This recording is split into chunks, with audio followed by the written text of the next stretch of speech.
Broke the story on local homestead tax credit fiasco. Exposed the Evansville Redevelopment Commission excessive spending habits. Your community watchdog. CityCountyObserver.com is your online community newspaper dedicated to the progress of Evansville and Vanderburgh County. We're a nonpartisan publication providing insight into political issues and events that shape our community. We are a watchdog for you, the citizen. Check us out online, city-countyobserver.com. That's city-countyobserver.com. Tri-State Voices, an open discussion with area leaders on issues affecting communities throughout the tri-state. Now, here are your hosts, Cheryl Musgrave and Mark Owen. Welcome to Tri-State Voices, the region's premier political talk show. This is a production of WTSN, and I'm here tonight with my co-host, as usual, Mark Owen. Cheryl, how are you doing? I am doing fine. Great, wonderful. We appreciate the opportunity to be able to present this show today and have a great guest today in our continuing series of trying to expose some of these candidates to the viewers and be able to give you, the viewer, the opportunity to be able to see the questions and the responses and learn a little more about the candidates. So, Cheryl, you like to perhaps introduce our guest today? Well, I would.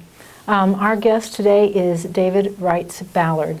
David, thanks for having me. Oh, it's a pleasure to have you on. Thank you for making time out of your day to join us and to talk about your candidacy. Absolutely. David is a 25-year-old newcomer to Evansville politics, and he is running for the 4th Ward Democrat primary position for City Council. And I'll refer you now to the map. The 4th Ward is the inner city of Evansville, and it's been a Democrat stronghold for as long as anyone can remember. In fact, Mark, I think I looked this up once, maybe one day, when I thought maybe I would run for 4th Ward something or other. I don't know. I don't think a Republican has won in the 4th Ward since before the Civil War. Do you have any better data on that?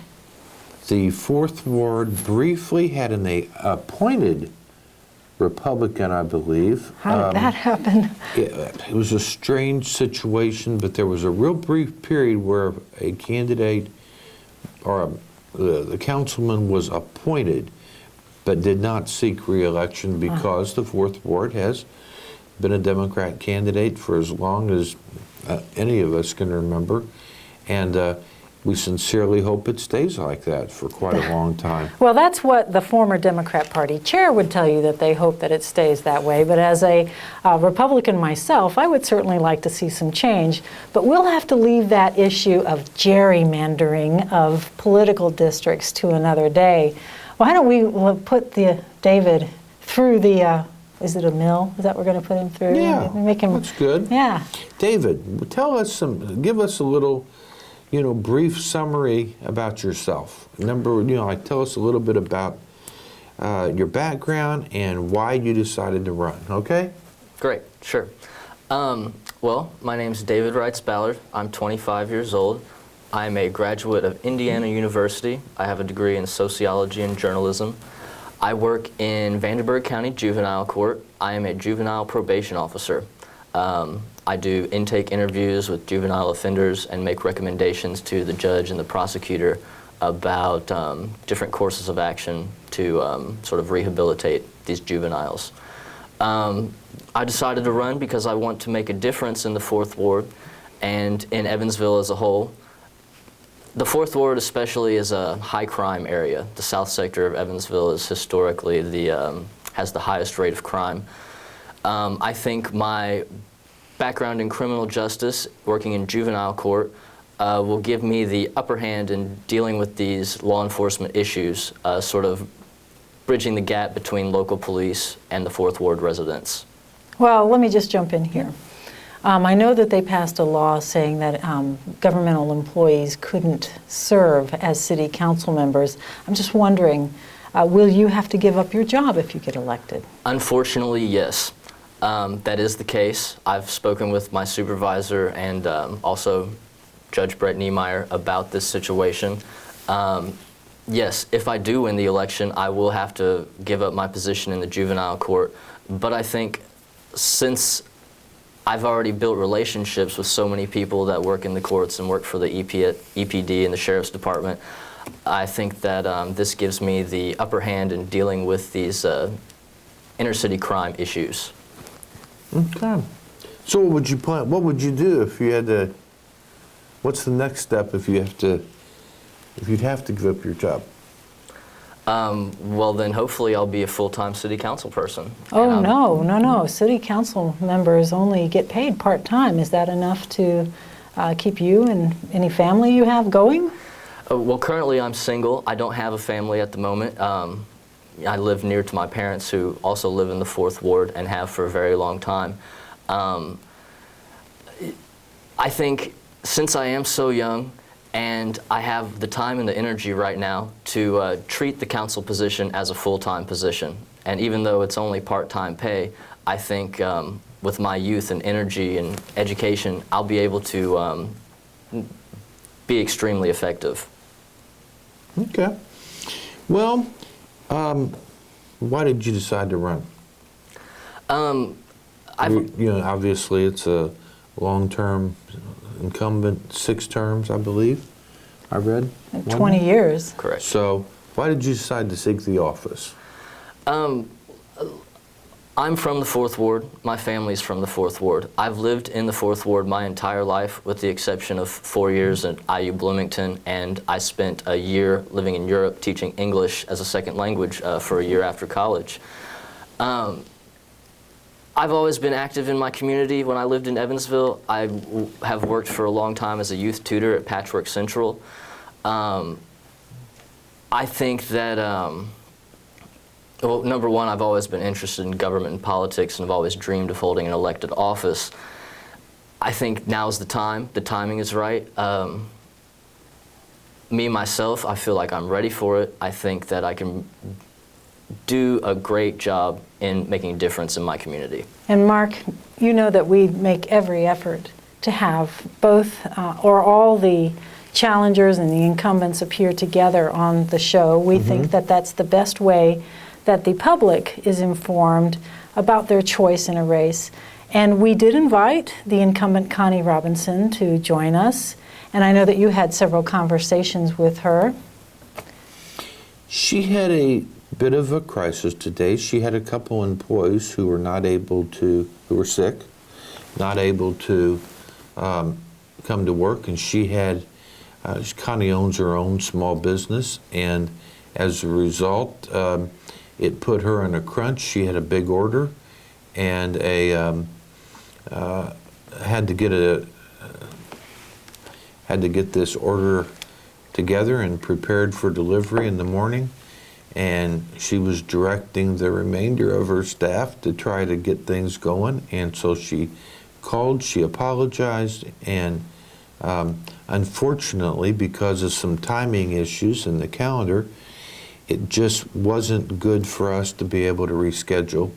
And we decided we needed to go ahead and have the show. It gives David the opportunity to tell us more about himself. And he's going to have a half hour to do it. Yeah, let me throw out a question. You've said that you're a Democrat. Did you seek political party approval when deciding to run for this office? You know, not necessarily. I spoke to a few people, very casually, people I'm close to, and really, I've always been a Democrat. My parents are both Democrats. People in my family are Democrats. I've always, my personal beliefs have always been most in line with those of the Democratic Party. So, well, as a Republican who lives in the 4th Ward, I'm sitting here thinking, golly, if he gets elected, I don't know that I'll have a representative in the office. So do continue, David, and tell the folks more about political party leanings. Your 1st Ward councilman can help.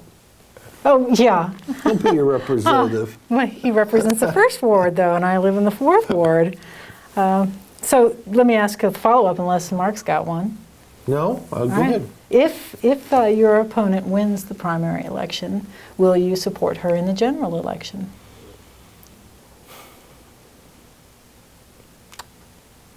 I can't speak to that at the moment. I think a lot is happening. Since I began, so many unbelievable things have been happening that the entire campaign has just snowballed to the point where it's really taken off. I can't say that, I can't be for sure who's going to win. I can't be for sure and speak with 100% certainty what's going to happen in the future. Well, as a Fourth Ward resident, what do you mean by snowballed?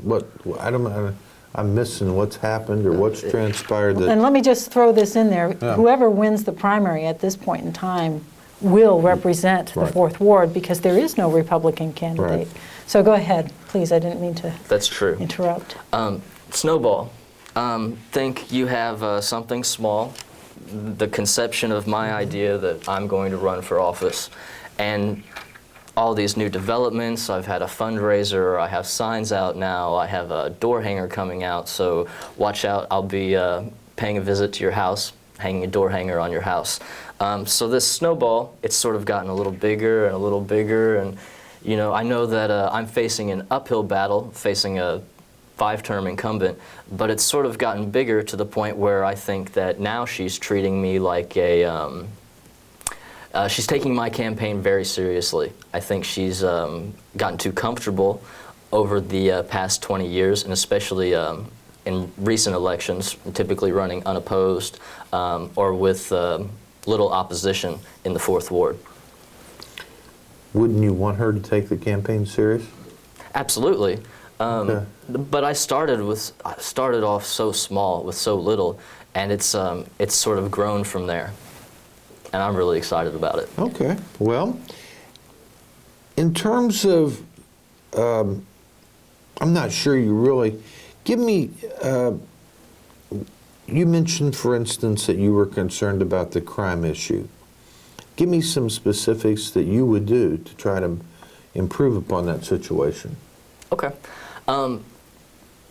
In my opinion, the primary problem is that there is a communication barrier between the Evansville Police Department and the local residents, the inner city residents, the residents of the Fourth Ward.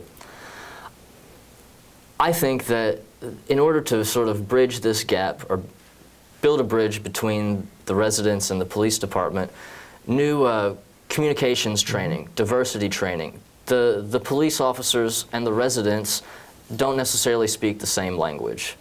They need someone to come in, sort of a communications specialist, to help translate this sort of dialogue. Inner city residents, young people, the African American community, they don't necessarily have the best relationship with the EPD and vice versa. I think in order to fix this problem and improve the rate of crime in the South sector in general is to sort of build this bridge, this new bridge of communication between the police department and the local residents. All right, so I want to follow up on this. You work in the prosecutor's office. A juvenile court. Oh, I'm sorry, juvenile court. And that's a governmental position. And, Yes. and you've talked about a breakdown in communication between the government, the police department, and the citizenry. So my question is basically, whose side are you on? If you won the election, would you be representing the government, which I think a lot of elected officials end up doing, or would you represent the people? And give me your thoughts on that. Well, ideally, I would like to remain as objective as possible. You know, I have a background in working in the court and the legal system, but I'm also a Fourth Ward resident and have been my entire life. I understand the issues that are important to the people of the Fourth Ward, and I understand their perspective. And now that I also understand the legal perspective or law enforcement, social work perspective of the issue, I think that I can represent both sides as long as I am impartial and objective. Well, I've got a one-word answer question, if you're willing to. Go ahead, Cheryl. All right. As a council member, you're going to be taking a lot of really important votes, and these issues generally don't come up during the campaign, but they certainly hit the deck right after you are elected in office and you're dealing with the real-world problems that arrive on a council member's desk. So, would you be willing to vote for a tax increase?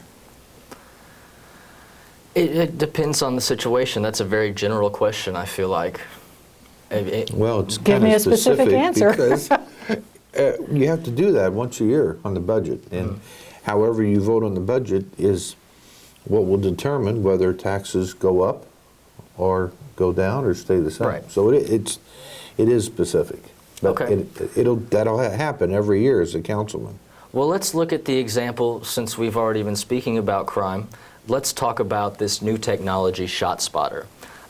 This technology costs... Before we do that, I need a yes or no answer, or a one-word answer. It can be maybe as well. Potentially yes, or potentially no, depending on the situation. What do the people of Evansville stand to gain by this tax increase? You know, is it a small percentage? Is it a high percentage? What are we taxing? That sort of thing.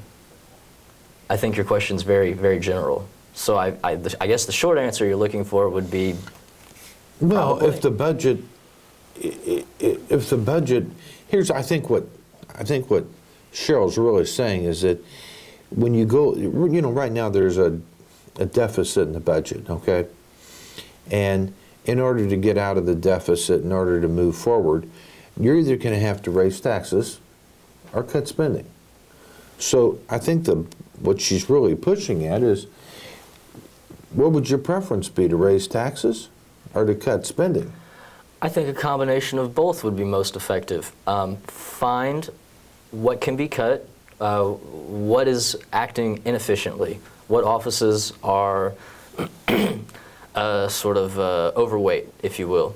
And then how can we either eliminate this waste, or how can we raise taxes in a way that doesn't put the biggest burden on the Evansville taxpayer? All right, are you in favor of annexation? Because it's one way to grow the city and to cure budget woes is to grow your geography. We haven't really annexed much in the past, oh gosh, decades, I would say. There have been little bits and little parts here and there, and there are quite a number of subdivisions that are outside city limits that enjoy a lot of the services here, and most importantly, they don't pay into the coffers of the city in the most meaningful way. So, one-word answer, are you in favor of annexation? Yes, I am in favor of annexation. In my mind, it's a natural part of the growth of any city, any municipality. I think that... Now, one of the troubles with annexation, if I'm not mistaken, Cheryl, is to annex an area of the county, you have to develop a very, very detailed, extensive plan. Yes, you do. That includes law enforcement, fire protection, how you maintain the streets, how you provide all of those services. Trash pickup. And then you've got to show that you're going to pay for those, Yeah. and it's going to be a while before you get any money back. That's so exactly you've got to right. have quite a chunk of money up front to be able One to thing that we annex. don't seem to have. Right. Yeah. And So- it costs a great deal. You didn't mention the legal fees that are involved in an annexation effort. Yeah. So I mean, it's to annex property is a very expensive proposition right now for the city, and it may not be a good time for them to be able to do it. You talked about some areas of government that you thought were inefficient. Give me an example of some areas. I can't tell you any specific examples right now. I'm not looking at the city's budget. I don't have the numbers in front of me. If I were elected to the council, I would have more opportunity to sort of look at and have access to this information, and also these offices, to see what is moving efficiently and what is ineffective, and what kinds of policies and human resources policies are working. Well, what letter grade would you give our city's finances? I know they're not in front of you right now, but surely you have an impression of them. A through F, what letter grade would you give them? Oh my gosh. How about a B minus? B minus, all right. Okay. You started to say something about spot shooter and ShotSpotter. shot spotter. I'm sorry. What was your comment, or what was your thought? Well, we were talking about raising taxes. So, using inner city crime as an example, I think ShotSpotter is an interesting technology, and statistics and reports have shown that it is effective in reducing crime and the number of shots fired and the response time for local law enforcement. But Are how you do you... sure about that? There's data and research that suggests Because that. some major cities aren't that convinced and haven't moved in that direction. Okay. I mean, all it really does is have a speaker that tells you where a shot is, right? Yes, sort of. There's a number of microphones that would triangulate and Normally, pick up the resident would pick up the phone and call 911 anyhow. Yes, but that can take a certain amount of time, and that depends on if a concerned citizen even hears the shot fired. With this, but what I'm getting back to is the issue that should there be a tax increase to fund this $250,000 law enforcement project, when I believe there are much more cost-effective ways to keep our community safe. Community policing, these sort of communications and diversity training that I spoke about, these sorts of things. Well, before I go back to talk about your assertion about inner city crime, I want to ask you another question. This matter comes up on city council members' desks every time we're lucky enough to get a major new investment into our city by attracting new industry. Are you willing to vote to extend property tax abatement, real and personal property tax abatement, to a new company for, first of all, are you willing to do that? And then I'll follow up with a question. Yes, I think different tax breaks and tax abatement is a great idea to bring new businesses to the area, which create jobs, bring in tax revenues, this sort of thing. Well, also, with that, the legislature gave us the opportunity, gave all councils the opportunity to grant an even sweeter deal to incoming business. Instead of getting a 10% tax phase-in every year, where the first year you pay only 10% of what you would have, the second year it's 20, third year it's 30, and so on. They're allowing councils to customize those schedules, those abatement schedules, so that it could even potentially be 100% off every year for 10 years. Are you willing to do a custom abatement schedule, or are you only interested in sticking with the tried and true? Well, I think it's important to be flexible. Businesses are looking to locate in an area that is flexible, someone and a government and a local government that wants to work with them to promote growth. Well, let's go back to this inner city crime. Now, I've lived in the inner city for the entire time that I have lived in Evansville. We're more than 30 years now. And I always bristle when anybody talks about inner city crime, because I know for a fact that our neighborhood, and David, you only live a couple blocks from me, is one of the lowest crime areas in the entire county. And so what is bringing this impression to you that the inner city is such a dangerous place that we have to have government microphones hung from lampposts in order to listen in on the doings and activities of the citizenry to find out what they're doing so that the police can be on the spot to whip everyone into shape? Well, I think the Fourth Ward is a very diverse place. Socially, racially, economically. And it's like that in most urban areas. You have pockets of extreme poverty situated right next to pockets of wealth. You have downtown development, hotels, the Ford Center, lots of new businesses located only blocks away from areas of town that are dotted with blighted and dilapidated houses. And it's almost like night and day taking a 2-minute drive up the street. I think that in order to make downtown and Evansville in general a better place, we first have to not only solve the issue of crime in the inner city, but also these blighted and dilapidated houses within the Fourth Ward to improve the appeal of the neighborhoods in the area that surround downtown Evansville. So how would you approach the dilapidated housing area? The Department of Metropolitan Development, headed by Kelly Kors, in coordination with Ron Bean at the Building Commission, have recently completed an extensive research project to obtain an amount of, I can't really speak to the exact amount, but a large amount of federal funding through different grants that they wrote to repair nearly 70 houses. Most of which are located within the 4th Ward, and these are blighted and dilapidated houses that are falling apart and are a real eyesore in the neighborhoods. So you're going to rely on federal funds to solve this problem? Some of the funds can come from the city and have in the past, but I think they're doing great work. Like the Department of Metropolitan Development and the Building Commission, those are city offices, and they're doing the legwork. So I really don't know how that works. Maybe Cheryl does, but do you just give the homeowner money to fix the house, or how does the program work? No, these funds most of these blighted and dilapidated houses have been vacant for years. But somebody owns them. Yes, they're owned by different, not typically individuals, but different organizations or corporations, nonprofit groups, and some are owned actually by the city. Most of them are vacant, and most of the funds would be to demolish them and then build new affordable housing on top of where they once stood. So it sounds like you're working in your campaign fairly closely with the city administration. I speak to them. I speak to them a lot,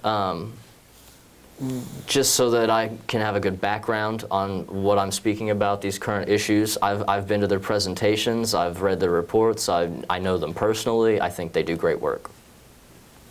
Well, we want to make sure that you have the opportunity to make a closing statement, wrapping up all the threads of your campaign. Why don't you take about a minute and make the presentation that you'd love to make to every single voter in the 4th Ward? Well, in my mind, it's time for something new, a new voice on the City Council with new ideas. I want to make a difference in the 4th Ward. I want to make a difference in Evansville as a whole. And I think if I were elected to the council, I would bring my expertise, my education, my ambition to the 4th Ward seat and do everything I can with the power invested in me to make a difference in Evansville. And thank you. I appreciate the opportunity and appreciate you coming today and thank you. Giving us your ideas and your views. Cheryl? Well, I certainly wish that we had had the opportunity to hear from the incumbent. And a part of me is deeply grieved that this is the 3rd incumbent who has declined or not otherwise made use of our invitation to join us on this excellent show where you're given the opportunity to speak your mind. So what do you think about this no-show act on the part of our incumbent office holders? It is the only opportunity to be alive or be on the television and be able to not only have audio but have video and be able to really talk and communicate directly with the voters. So, and it is unfortunate, and we would encourage the candidates to participate and to be able to talk to the voter and be able to tell them their views and positions. Well, we do want to encourage you to catch this show on WTSN and watch for it online. Our whole catalog of shows are available on YouTube. Thank you. Thank you. And thanks for having me.